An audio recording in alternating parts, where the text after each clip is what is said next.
ऐसा मैंने आज यह 7,000 का मैनिक्योर कराया।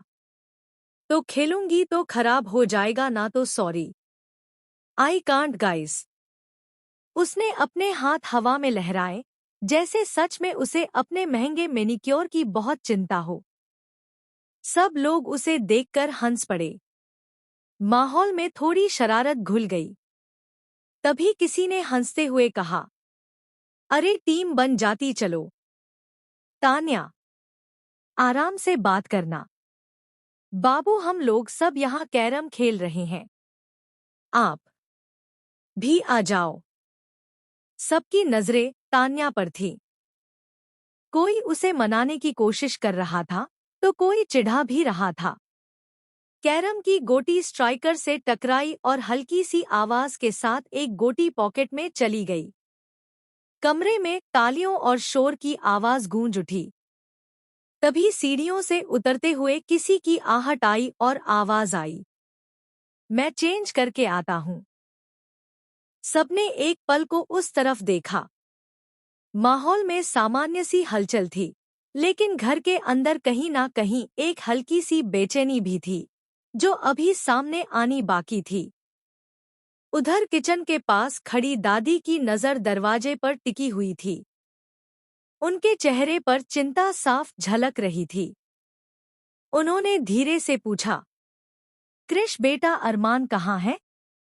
भैया घर नहीं आए? कृष ने सहज भाव से जवाब दिया, नहीं। दादी के चेहरे पर चिंता और गहरी हो गई। उन्होंने थोड़ा सोचते हुए कहा, वो तो मुझसे काफी पहले ऑफिस से निकल गए थे। मुझे लगा घर ही जा रहे होंगे।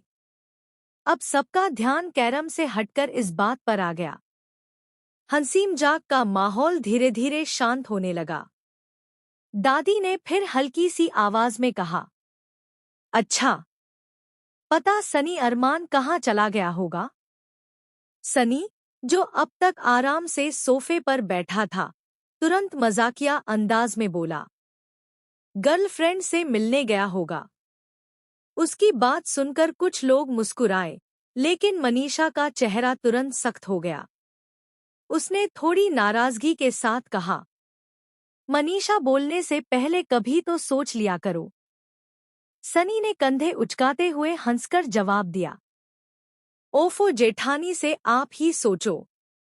एक यंग आदमी सिंगल है जो रात को वैलेंटाइंस डे की ईव पे घर पे नहीं है, तो गर्लफ्रेंड के साथ पार्टी कर रहा होगा। अरमान की कोई गर्लफ्रेंड? उसने बात अधूरी छोड़ दी, लेकिन कमरे में एक अजीब सी खामोशी फैल गई। वैलेंटाइंस डे की ईव, बाहर शहर में शायद रोशनी, गाने और पार्टियों का माहौल होगा, लेकिन इस घर में अब हल्की सी चिंता और सवाल तैरने लगे थे। दादी की आंखों में बेचैनी साफ दिख रही थी। उन्होंने खिड़